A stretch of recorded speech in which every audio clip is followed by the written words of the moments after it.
बिस्मिल्लाहिर्रहमानिर्रहीम। अस्सलामुअलैकुम नाज़रीन, मैं हूं आपका मेज़बान सैयद महर अली शाह और आप देख रहे हैं प्रोग्राम फ़ैसला आपका। आसमा शराजी साहिबा अपनी ज़ाती मसरूफ़ियात की वजह से इस शो के मेज़बानी के फ़राइज़ सर अंजाम नहीं दे पा रही हैं, जिसकी वजह से आज आपका मेज़बान हूँ मैं। नाज़रीन, नए साल की आमद है और नया साल अपने अंदर बहुत से सवालात समेटे हुए है, जिसमें सबसे अव्वल सवाल तो ये कि आखिर पाकिस्तानी सियासत में मुज़ाकरात का ऊंट किस करवट बैठेगा, वो भी तब जबकि बानी पीटीआई यानी कि इमरान खान से मुलाकातों पर पाबंदी आज भी आयद है। आज भी अडाला जेल के बाहर उनकी बहन अलीमा खान ने यह कहा कि आज आप वाटर कैनन चलाएं या आंसू गैस, मुलाकात के बगैर हम पीछे नहीं हटेंगे। दूसरी जानिब बैरिस्टर गौहर ने मीडिया से गुफ्तगू करते हुए ये भी कहा कि मुलाकात ना होने की वजह बहुत से पार्टी के अंदर के लोग भी हैं, जो कि अदम इत्तेहाद की तरफ भी निशानदही करता है। अब इस सब में हुकूमत का मौक़िफ़ क्या है, कितनी सीरियस कोशिश, कितनी मुस्बत कोशिश की गई है, क्या अमली इक़दाम किए गए हैं, पाकिस्तान तहरीक इंसाफ सड़कों पर निकलना चाह रही है या मुज़ाकरात की टेबल पर बैठना चाह रही है, और इस सब के अंदर पाकिस्तान पीपल्स पार्टी का किरदार क्या होगा, क्योंकि गुज़िश्ता कुछ दिनों पहले जो है पाकिस्तान पीपल्स पार्टी के चेयरमैन बिलावल भुट्टो ज़रदारी ने एक जलसे से खिताब में कहा था कि मुफाहमत का बादशाह यानी कि आसिफ अली ज़रदारी, जो कि सदर मुमलिकत भी हैं, वही एक बाअसर किरदार अदा कर सकते हैं। जबकि उसी जलसे के दौरान आसिफ अली ज़रदारी साहब का नुक्ता नज़र ये था कि एक बेवकूफ़ शख्स को कुछ साल पहले मुसल्लत किया गया, जिसने हमारे सबसे ताल्लुकात को ख़राब कर दिया। अब देखना यह है कि वो यानी उनकी जमात और सदर ज़रदारी साहब कितना मुफाहमती किरदार अदा कर सकते हैं। इस सब पर बात करने के लिए हमें ज्वाइन किया है सेनेटर ज़मीर हुस्न ने, जिनका ताल्लुक़ है पाकिस्तान पीपल्स पार्टी से, वज़ीर मुमलिकत हुज़ैफ़ा रहमान साहब, और इसके अलावा हमें ज्वाइन किया है अहमद अवैस साहब ने, जिनका ताल्लुक़ है पाकिस्तान तहरीक इंसाफ से। तो सब साहिबान का बहुत शुक्रिया हमें ज्वाइन करने के लिए। सबसे पहले अहमद अवैस साहब आपकी जानिब बढ़ेंगे।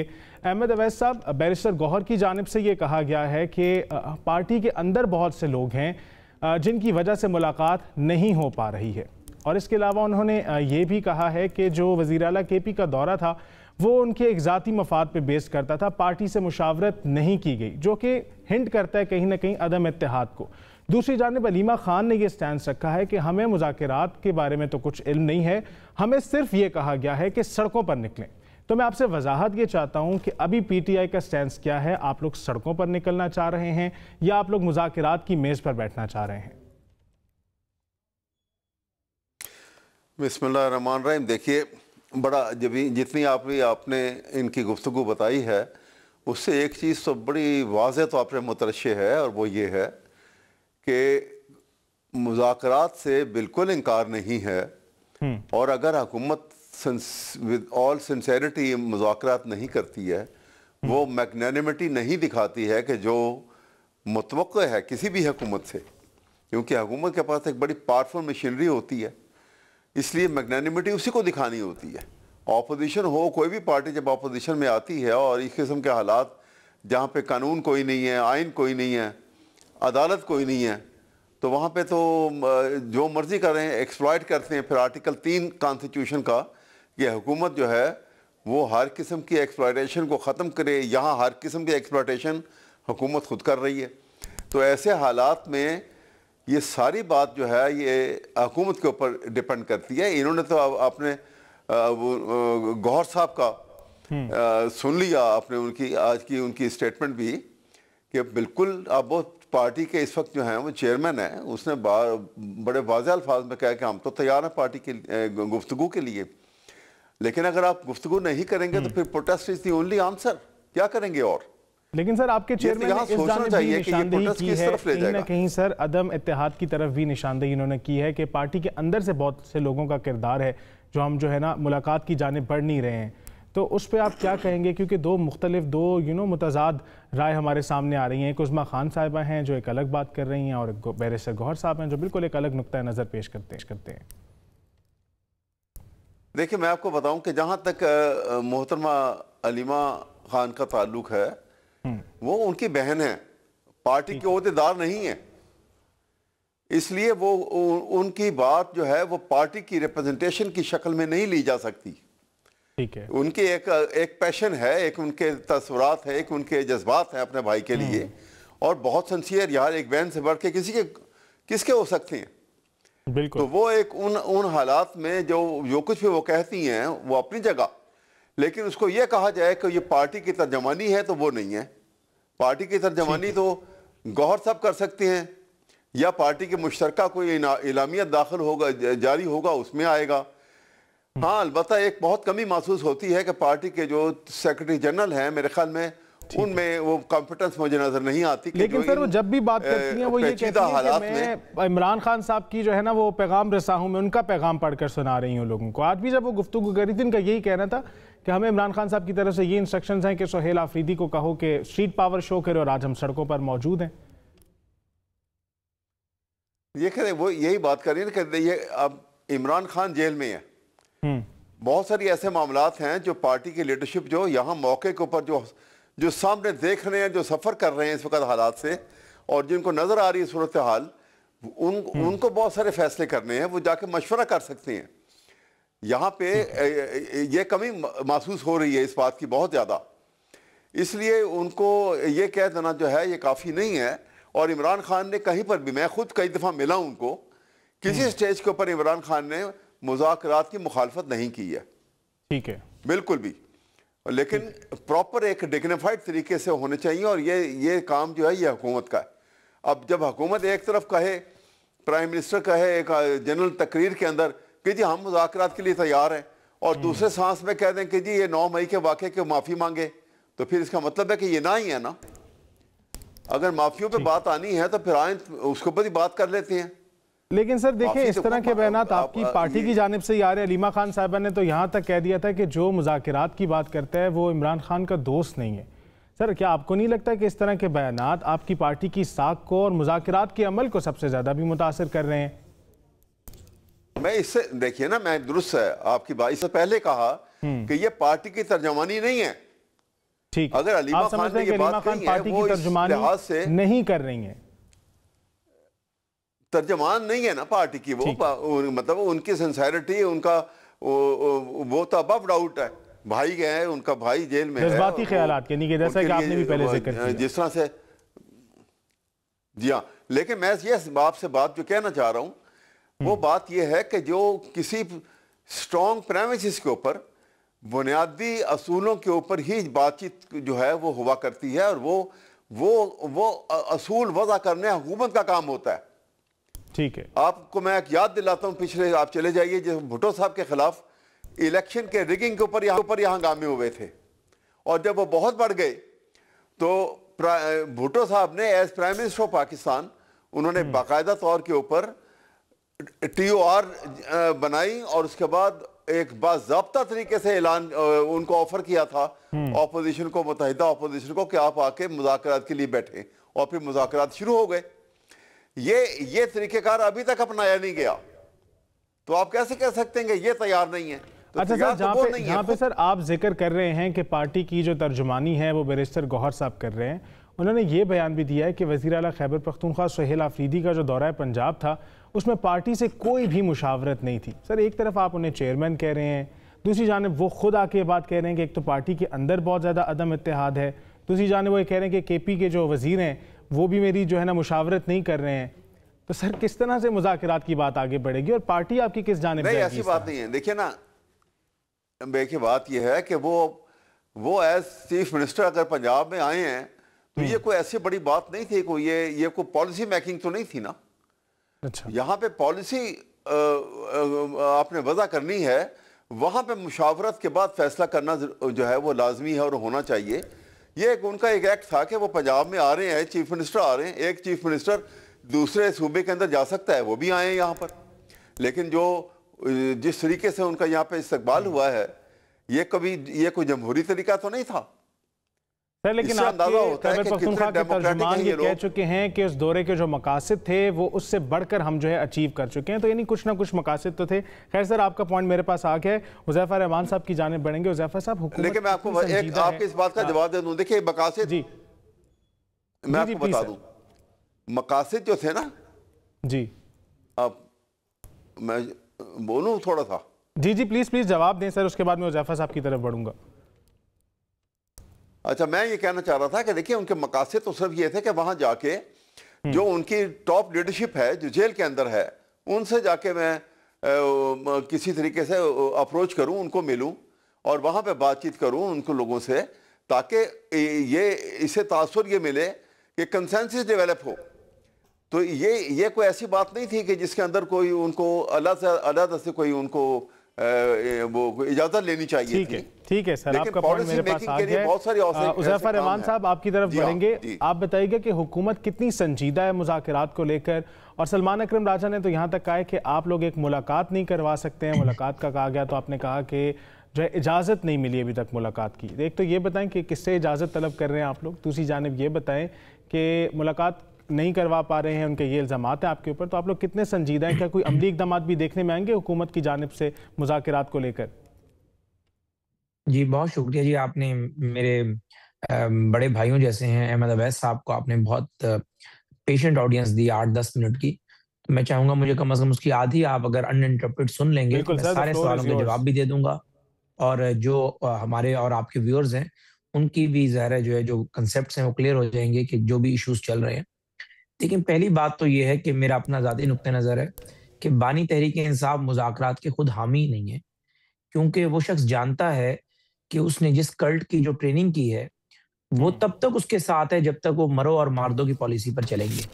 बेसिकली आप ये देखें कि ये कहते हैं कि जी हुकूमत मुज़ाकरात को संजीदा नहीं ले रही, या हमारी मुज़ाकरात की ऑफर को जो है वो जानबूझ के इन्होंने एक ब्लफ हमारे साथ खेला है, ऐसा हरगिज़ नहीं है।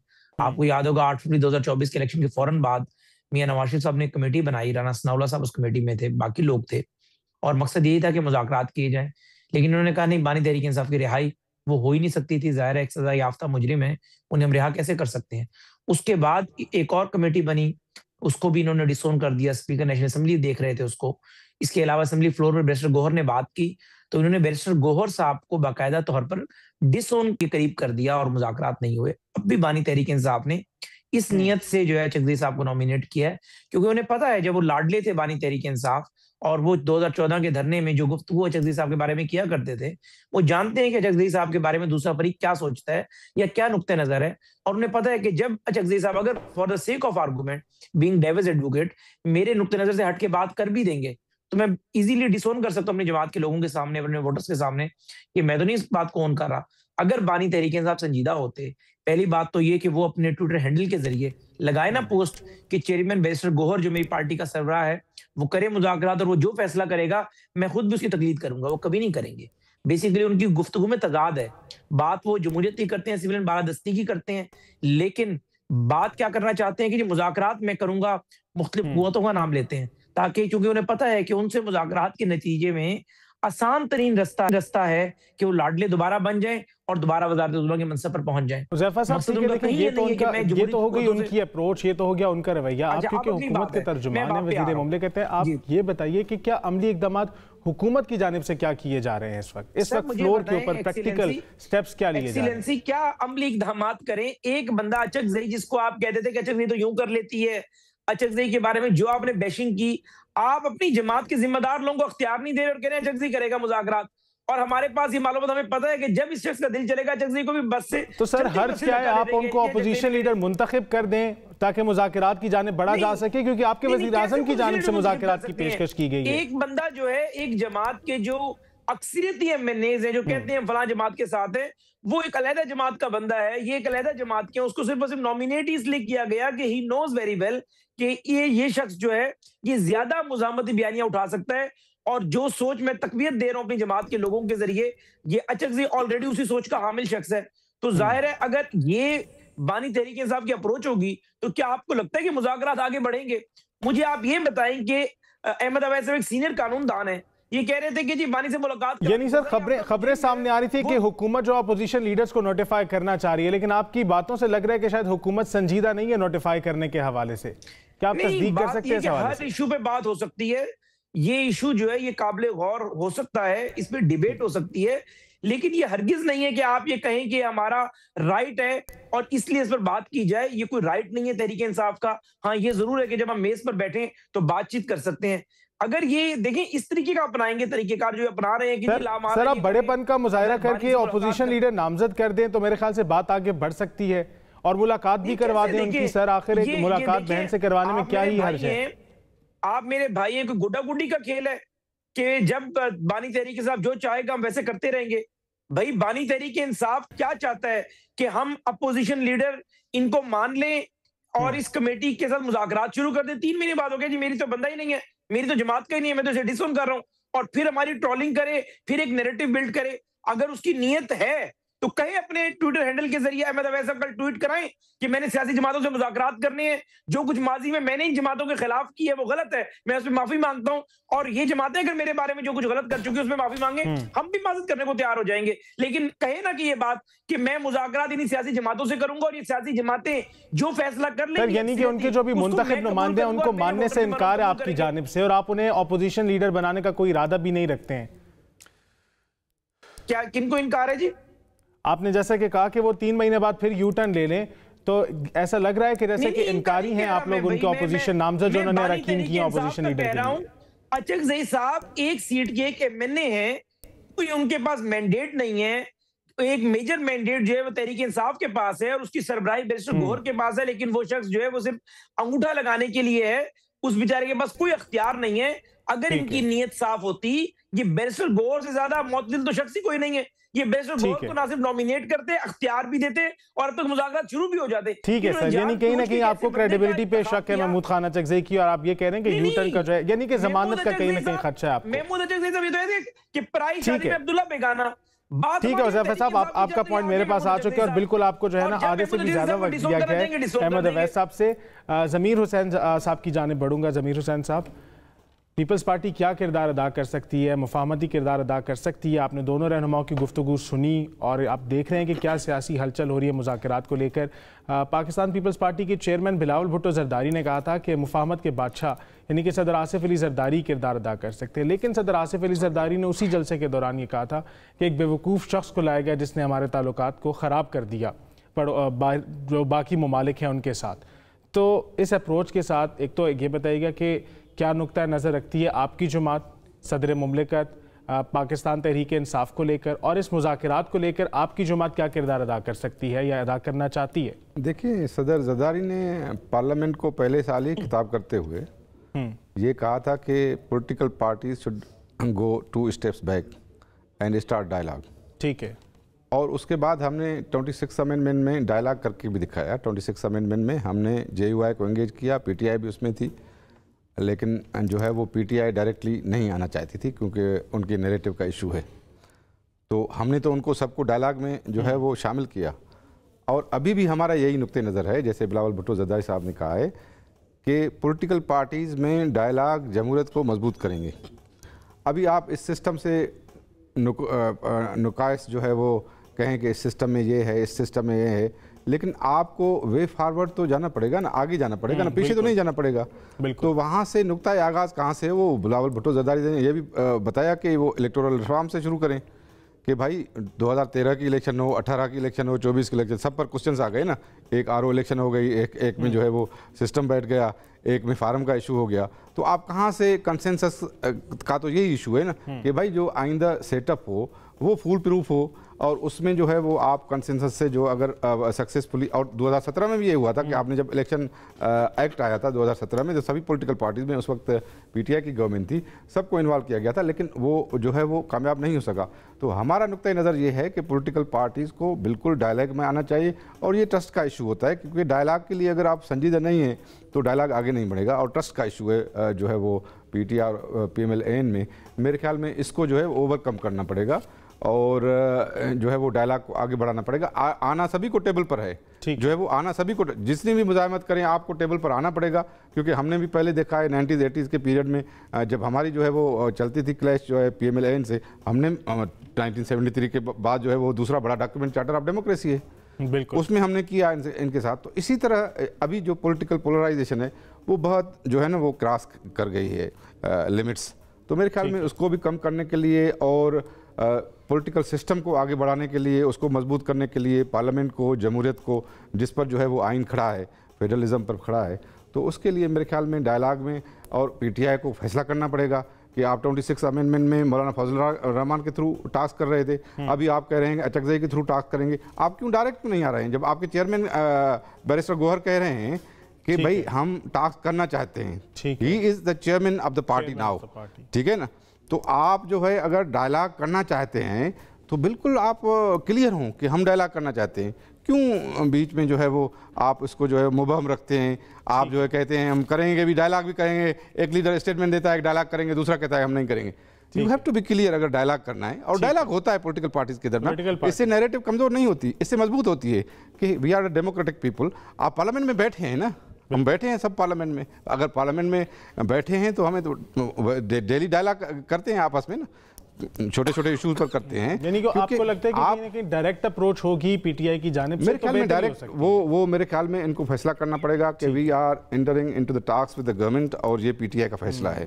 ठीक है, लेकिन जब तक जो है वो क्लियर नहीं आएंगे तो गवर्नमेंट भी कहेगी कि भाई डायलॉग कैसे करेंगे। क्लैरिटी की कमी और क्लैरिटी और ट्रस्ट की कमी है मेरे ख्याल में, इसको ओवरकम करना पड़ेगा। ट्रस्ट की कमी है मुज़ाकरात के लिए जो आप समझते हैं, मेरे ख्याल में ये कम करना चाहिए इसको। क्लैरिटी और ट्रस्ट की कमी क्यों है, ये अहमद साहब से पूछ लेते हैं। अहमद साहब, आपने सुना ज़मीर साहब को, वो कह रहे हैं कि क्लैरिटी और ट्रस्ट की कमी है, और आप क्यों आए बाएं शायद जो हैं वो लीडर्स को मुंतखब कर रहे हैं? आपकी जमात खुद क्यों नहीं फ्रंट फुट पर आकर मुज़ाकरात की दावत को कबूल कर कर आगे बढ़ रही है, और अपने मुंतखब नुमाइंदों के ऊपर एतमाद का इजहार क्यों नहीं कर रही है? क्यों नहीं आगे किया जाए मुज़ाकरात के लिए? देखिए, एक तो इनकी बात का जवाब ये है कि ये इस बात को रिफ्लेक्ट करता है कि पीटीआई और इमरान खान जो हैं कितने उनमें मैच्योरिटी मौजूद है कि वो समझते हैं कि अगर इस वक्त मुज़ाकरात के लिए एक बड़े मैच्योर जहन की और जहां दीदा शख्स की ज़रूरत होती है, इस वक्त जो लीडर पीटीआई की लीडरशिप जो बाहर है वो तमाम के तमाम आप देखिए बिल्कुल उस लिहाज से इमेच्योर हैं। उनका कोई ऐसा तजर्बा नहीं है पॉलिटिक्स, एजुकेशन की पॉलिटिक्स का, लीडरशिप आपकी, पार्लियामेंट की पॉलिटिक्स का। ठीक, सुनिए, मैं उस सूरत के अंदर आपके पॉइंट अगर वो एक मिनट मैं इसके साथ और भी 2 मिनट बाद एक बात, ये एक तो ये बात है, इसलिए कानून और आइन के मुताबिक तो ऑपोजिशन को लीडर जिसमें मुतहिदा ऑपोजिशन सारी एग्री कर जाए वो ऑपोजिशन लीडर बन सकता है, कोई कानूनी उसमें कबाहत नहीं है। दूसरी बात जो है, अभी इन्होंने जो है आपने जरदारी साहब के हवाले से जो बात की, मैं उसको थोड़ा सा जवाब दूँ। अभी जरदारी साहब ने को कहा जाता है कि मुफाहमत के बादशाह हैं, बड़े अच्छी, उसमें कोई शक नहीं, बड़ा तदब्बर है उनके अंदर, सब कुछ है। लेकिन उन्होंने जब ये अपनी अभी स्पीच की और उसमें ये कहा कि जी ये बेवकूफ़ आदमी जो इसने तो हमारे हालात जो ममालिक से ख़राब कर दिए, फलां कर दिए, जब आज ये उनको बेवकूफ़ आदमी करके ये बात कर रहे हैं, तो जब ये 8 फरवरी के इलेक्शन हुए थे उस वक्त जरदारी साहब ने उनको ऑफ़र क्यों किया था कि आओ हुकूमत हमारे साथ मिलकर बनाओ, ये बेवकूफ़ आदमी के साथ? ये तज़ाद हर जगह मौजूद है। इसी तरह से अभी हमारे हुकूमत के नुमाइंदे हमारे मोअज़्ज़ज़ साहब यहाँ बैठे हैं, इन्होंने ये कहा कि जी वो ये बातचीत करें और ये उनसे माफ़ी मांगे, अगर पुराने जो कुछ हो चुका है तो फिर बातचीत आगे चल सकती है। अगर आपने माफियों की तरफ आना है तो फिर ऐसे करें कि फिर टेलीविजन के ऊपर बकायदा माफी हो, पीटीआई की तरफ से माफी भी मांगी जाए, गैर मशरूत मुज़ाकरात होने चाहिए, शराइत को हटा देना चाहिए, माफी और ये सब ठीक है। मैं इसलिए कह रहा हूँ, लेकिन देखिए मैं उनकी बात का ये अहमद साहब ब्रेक की तरफ जाना है, वापस आके आपका पॉइंट पूरा लेंगे। आपका पॉइंट हमारे पास आ चुके हैं, आप समझते हैं कि गैर मशरूत मुज़ाकरात की जानिब बढ़ना चाहिए। नाज़रीन, यहाँ वक्त हुआ ब्रेक का, कुछ ही देर में वापस आएंगे।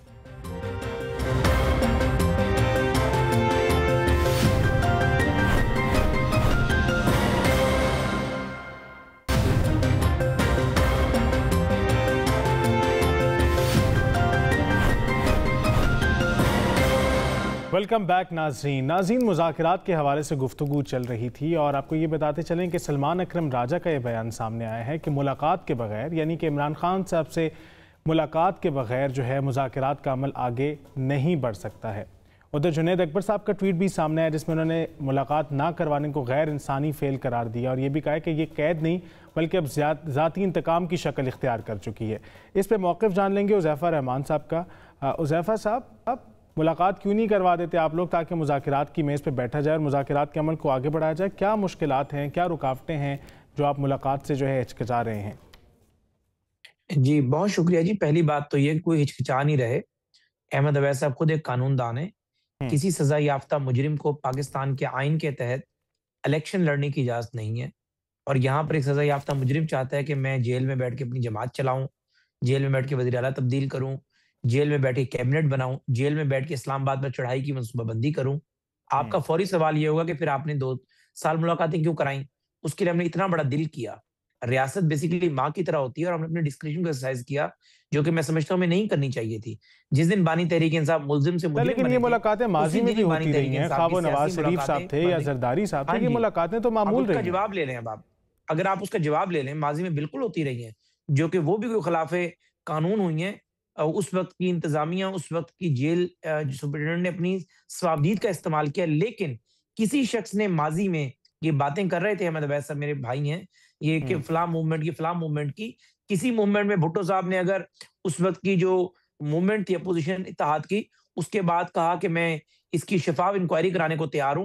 किसी ने कभी जलाओ घेराव नहीं किया, किसी ने कोई मुसल्ला जिदोजहद नहीं की, किसी ने कभी 9 मई जैसा कोई वाकया हुआ नहीं है कि आपने मुनज़्ज़म बगावत की कोशिश की हो। इसलिए आपसे कहा जाता है, आपको तो इंतहाई कम चीज पे राजी किया जा रहा है कि आप चले इसकी माजरत ही कर लें, कम से कम इसे बुरा ही जान लें दिल से। आप कहते हैं कि जी फुटेजेस ले आए, हमारे लोग नहीं थे, सीसीटीवी कहां पर है? आपका भतीजा खड़ा होकर, भांजा, वो पेंट लहरा रहा है, आप कह रहे हैं मेरे लोग नहीं है। यास्मीन राशिद बाहर खड़ी है, अंदर आग लगी हुई, कहते हैं मेरे लोग नहीं है। इजाज चौधरी बाहर खड़ा हुआ है, लोग अंदर आग लगाकर बाहर से अंदर से मोर उठा के ला रहे हैं, हमारे लोग नहीं है। मियां वाली के एमएनए एमपीएस खड़े हुए हैं और बेस के अंदर लोग घुस गए, कहते हैं हमारे लोग नहीं है। फैसलाबाद में राना सनाउल्लाह के घर को आग लगा दी, कहते हैं हमारे लोग नहीं है। जीएचक्यू के बाहर खड़े होकर तकारीर कर रहे हैं, कह रहे हैं हमारे लोग नहीं है। बात ये इसलिए नहीं कहते हैं कि कभी पाकिस्तान की सियासी तारीख में काम कभी किसी ने नहीं किया। यहाँ पर इस्लामाबाद पर हमने भी इस्लामाबाद में एहतजाज के लिए आए थे, हम उस पीडीएम रिजीम था, मौलाना सॉरी पीडीएम के यानी जेर साया जो लीडरशिप थी उस वक्त फजलुर रहमान साहब लीड कर रहे थे, एक गमला भी नहीं टूटा था। आप जब आते हैं कोई ना कोई अपनी कहानी छोड़कर जाते हैं, चाहे वो आप पीटीवी पे हमला हो, चाहे वो रेडियो पे अटैक हो। ज़ैफर साहब वो बातें आपकी बिल्कुल बजा हैं, लेकिन देखें जिस कैदी की आप बात कर रहे हैं, आपके मुताबिक जो कैदी हैं और ज़ाहिर वो हैं भी, वो साबिक वज़ीर आज़म है, वो एक सियासी पार्टी के और उनके मुताबिक जो सबसे बड़ा मैंडेट रखती है उसके लीडर हैं। आप कह रहे हैं कैबिनेट बना रहे हैं, तो ज़ाहिर सियासी उमूर में कहीं ना कहीं तो उनकी मुदाखलत होगी और अच्छा, हमारी समझ से बाहर है सर कि उसके अंदर आपको इख्तलाफ क्या है? हाँ, इख्तलाफ ये है कि आपने कहा मियां नवाज शरीफ साहब ने भी माजी में मुलाकातें की हैं, जरदारी साहब ने भी की हैं, किसी ने उन मुलाकातों के बदले उस वक्त की सूबाई या मरकजी हुकूमत में चढ़ाई नहीं की। उन मुलाकातों के बदले किसी ने एजुटेशन नहीं फैलाई। उन मुलाकातों के बदले किसी ने मुसल्लह अफवाज के सरबराह के बारे में कोई ऐसी लोग वो झूठी बातें नहीं की, कोई ऐसी वीडियो शेयर नहीं की जिसके बारे में अहमद अवैस साहब खुद क्या कह सकते हैं कि जो यूके में पीटीआई के अकाउंट ने वीडियो को रिट्वीट किया वो वीडियो ठीक थी। बात यह है कि अगर हुकूमत आपके लिए बड़ा दिल कर रही होती है तो ये सियासत का नाम ही कुछ लो और कुछ दो है।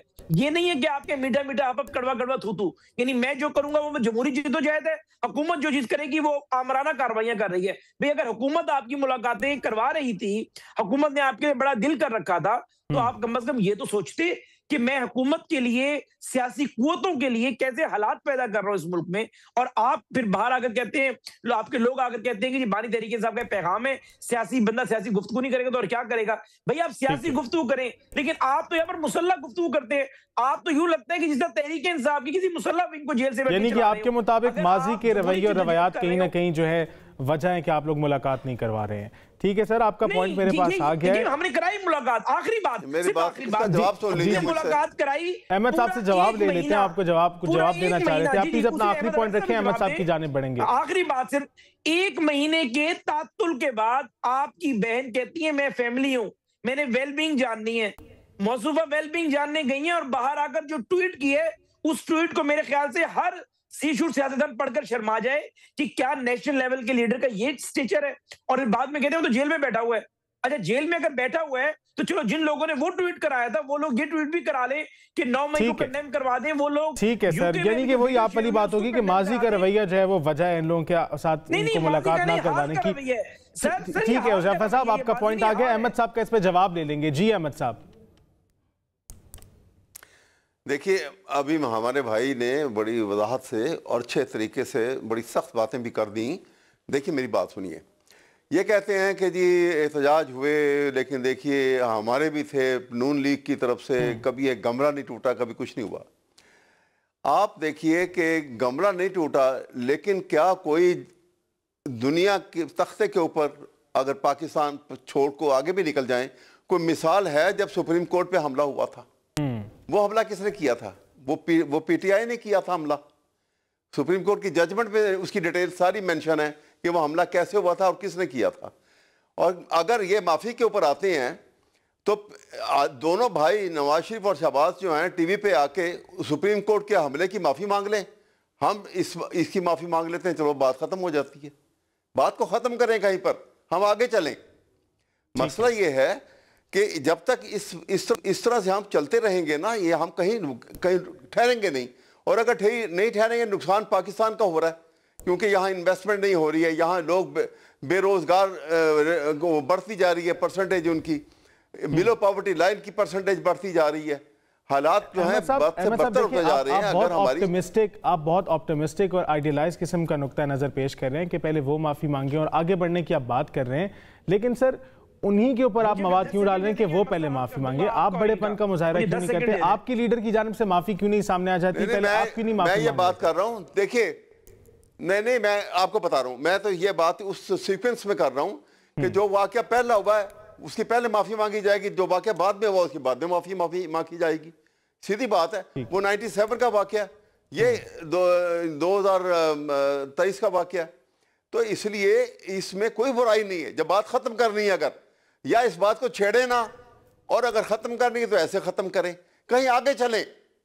ठीक है, यानी आगे चलना चाहिए, मुफाहमत को जो है अपनाना चाहिए। ठीक है अहमद साहब, आपका जवाब आ गया। हुज़ैफा साहब, आप जवाब देना चाहेंगे? मुख्तसर जवाब, क्योंकि ज़मीर हुसैन साहब की जानिब भी बढ़ना है। मैं बात ये कर दूं, एक तो अहमद अवैस साहब ने कहा सुप्रीम कोर्ट पे हमला, जिसने भी किया गलत किया, मैं आज भी उसे कंडेम कर रहा हूं। ठीक है, ठीक है हुज़ैफा साहब, आपका पॉइंट मेरे पास हो जाए कि पीएमएलएन ने की है, तो मेरे ख्याल से पीएमएलएन को भी उस पर माजरत करनी चाहिए और हम उसको कोई और। लेकिन अहमद अवैस साहब जो है, ये कितने बड़े कानूनदान हैं।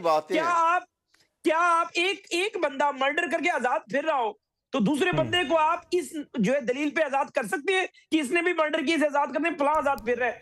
भाई आपने जो गलत काम किया, आप तो बड़ा दिल करके कहेंगे हमने गलत किया है, ताकि हम सबके लिए बेंचमार्क तो बनाएं। ठीक है सर, कानूनी तकाज़ा इस हवाले से क्या कहते हैं, जो कि आपका भी यकीनन सवाल है, ये हम जान लेते हैं सेनेटर ज़मीर हुसैन घुमरो साहब से।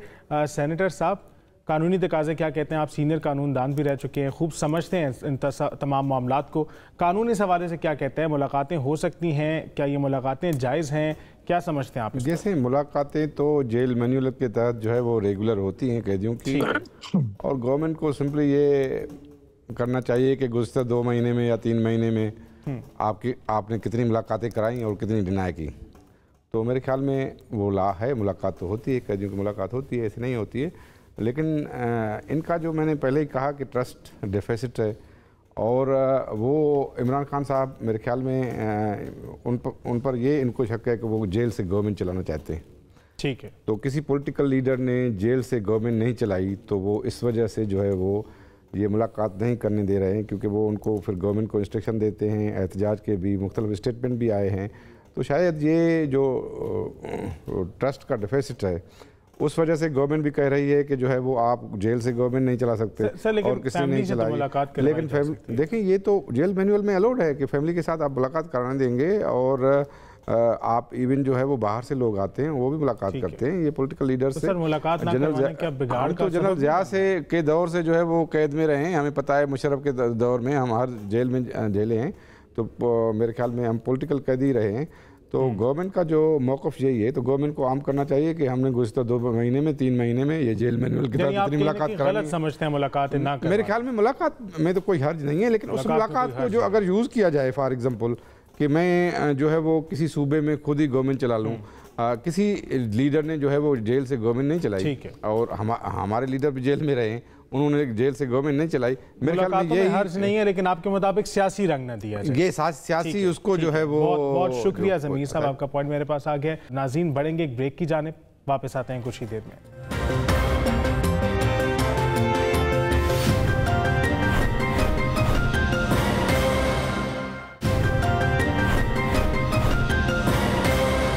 वेलकम बैक नाज़रीन। मुज़ाकरात के हवाले से गुफ्तगू जारी थी, इस टॉपिक को करेंगे वाइंड अप, आगे बढ़ेंगे और बात करेंगे मौशी इशारियों के जानिब, मौशी हालात की तरफ गामजन करेंगे इस गुफ्तगू के सिलसिले को, और हुज़ैफा साहब से जानेंगे कि हुकूमत साल 2026 में एंटर होने के साथ क्या विजन रखती है, क्या मौशी इस्लाहात लेकर आने वाली है, और पाकिस्तान जो है मौशी तौर पर किस जानिब गामजन होगा साल 2026 में। जी हुज़ैफा साहब। जी बहुत शुक्रिया जी, आपने बड़ा ही अहम नुक्ता जो है वो रेस किया है। बल्कि मैं ये कहूंगा कि you hit the nail on the head. और ज़ाहिर है बहुत सारी आपकी जो आवाम है, पब्लिक है, व्यूअर्स ये सुनना चाहते हैं। लेकिन 2026 के हवाले से वज़ीर आज़म साहब ने एक बड़ी अहम मीटिंग की थी और वज़ीर आज़म साहब ने क्लियर कट इंस्ट्रक्शंस ये दी हैं कि अल्हम्दुलिल्लाह मैक्रो इंडिकेटर्स आपके ठीक हो चुके हैं। शरह सूद 23-24 से 10 पर आ गई है। रिजर्व्स आपके 20 अरब डॉलर को टच कर रहे हैं। 15 अरब आपके स्टेट बैंक के और 5 या 6 अरब तकरीबन स्टेट बैंक के फ्लक्चुएट करते रहते हैं। अब बारी है जो आपने अशिया खुर्दनोश की कीमतें कम करनी है, जो हमारा मेन टारगेट है। डॉलर को कम से कम हमने 20% कम करना है, यानी इसको 5 सालों में हम 2020 करके कम करेंगे।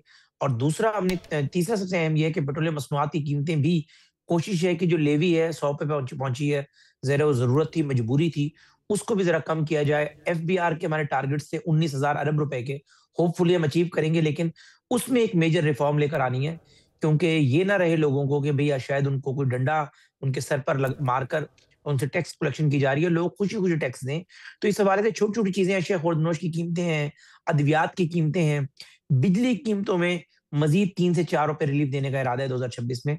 आप दुआ करें, क्योंकि हमारा बहुत मुश्किल हालात में हमने 2022 में जब हुकूमत संभाली, पाकिस्तान दुनिया का वाहिद मुल्क था 78 सालों में जिसने पहली मर्तबा आईएमएफ को डॉज किया था। मैं नाम नहीं लूंगा, जिससे भी हो गया, और आईएमएफ से मिसकमिटमेंट हुई। 150 पे पेट्रोल को रोके रखा, आ रहा कि उस वक्त पेट्रोल की कीमत 300 रुपए होनी चाहिए थी, जो आईएमएफ से कमिटमेंट की हुई थी। बहरहाल हमने आईएमएफ का प्रोग्राम रिवाइव किया, 4 अरब डॉलर से अपने रिजर्व्स, जो भी इसके पीछे रीजन है, मैं किसी जमात के ऊपर नहीं जाऊंगा, ये चूंकि मुल्क है, हम सब हैं, इकोनॉमी हम सब की है, तो हमने उस रिजर्व्स को 20 बिलियन डॉलर तक लेकर आए। बड़ा मुश्किल था 23-24% से शरह सूद को 10 पे लेकर आना। डॉलर को 325 तक डॉलर गया, 340 तक भी गया डॉलर। और आपको याद होगा अदम एतमाद के डेज के 3-4 महीनों के अंदर अंदर उसको हम 280 पे लेकर आए। लेकिन मैं समझता हूँ जो हमारी हुकूमत के फाइनेंशियल एडवाइजर्स हैं, उनकी राय है कि 220-25 जो है ये इसका रेट होना चाहिए। तो ये सारी चीजें, इन पर बहुत ज्यादा अर्करेजी की गई है हुकूमत की तरफ से। और सबसे अहम जो है 2026 में वो टारगेट कोई नहीं है, सिर्फ पीएम साहब का है कि जो मासेज हैं, जो यानी ज्यादातर आपका मीडियोकर तबका है, उसको रिलीफ दें। हाँ, दूसरा आप लोगों के लिए खुशखबरी है कि हुकूमत टैक्सदार जो तनख्वाहदार तबका है उस पर टैक्स की स्लैबिंग को रिवाइज करने जा रही है। और जो इर्रेशनल आप लोगों की तरफ से उंगली उठती है कि इर्रेशनल टैक्सेस लगाए गए हैं, अगर आपकी तनख्वाह 5 लाख है तो बिल 2.5 लाख रही होगी आपको, इसको थोड़ा सा ठीक करेंगे। एक और बहुत इंपॉर्टेंट चीज है कि बैंकों में आप पैसा रखते हैं तो उसके ऊपर ज़ाहिर है एक तो विद होल्डिंग टैक्स बैंक अपने एंड पे काट लेता है आपको प्रॉफिट देते हुए, और उसके बाद अगर 5 मिलियन आपसे ज्यादा आपका प्रॉफिट एनुअली हो जाता है। ठीक है सर, ये तो आपने बड़ी खुशखबरी सुना दी। टैक्सेस में भी कमी करने जा रहे हैं, बिजली की भी कीमतें कम करने जा रहे हैं, रिजर्व भी बढ़ाना चाह रहे हैं।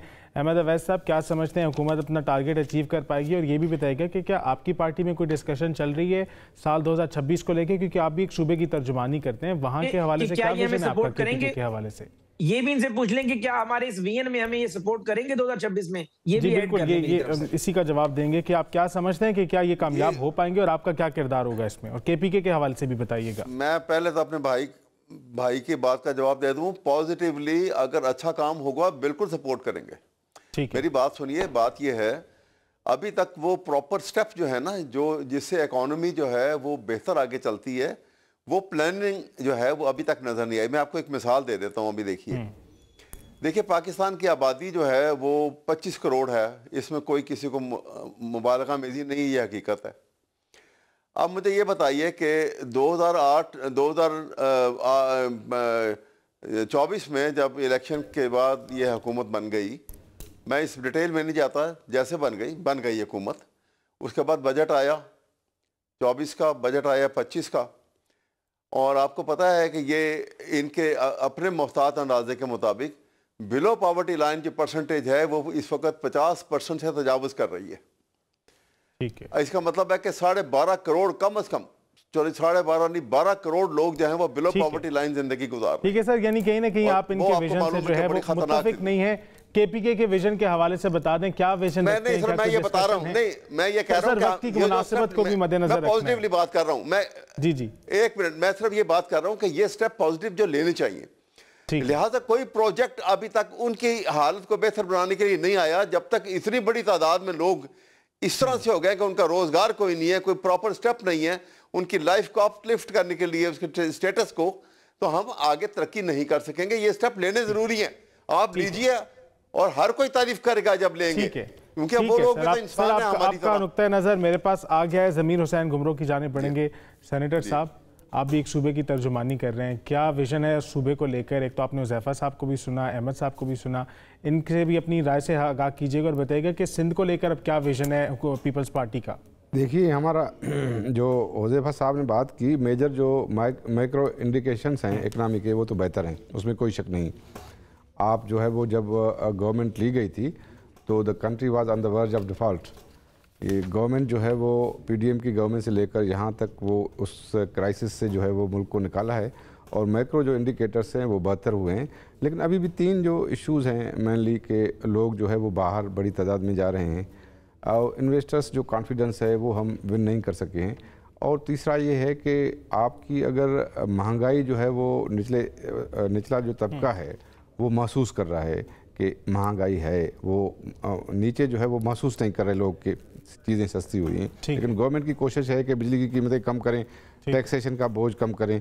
तो मेरे ख्याल में इसलिए फेडरल गवर्नमेंट को जो अपने सिविलियन एक्सपेंडिचर है 7,000 अरब, लास्ट ईयर उन्होंने 1.3 ट्रिलियन जो है कम किया था, अभी भी उसको जो है वो 2,000-3,000 अरब मदद जो है वो कम करना चाहिए सिविलियन एक्सपेंडिचर, उससे बहुत हालात बेहतर हो जाएंगे। कम करने चाहिए अपने एक्सपेंडिचर। नाज़रीन, आपने रहनुमाओं को सुना, आपने इनका नुक्ता नज़र जाना। उम्मीद करते हैं कि साल 2026 अपने दामन में खुशियाँ समेटे हुए आए।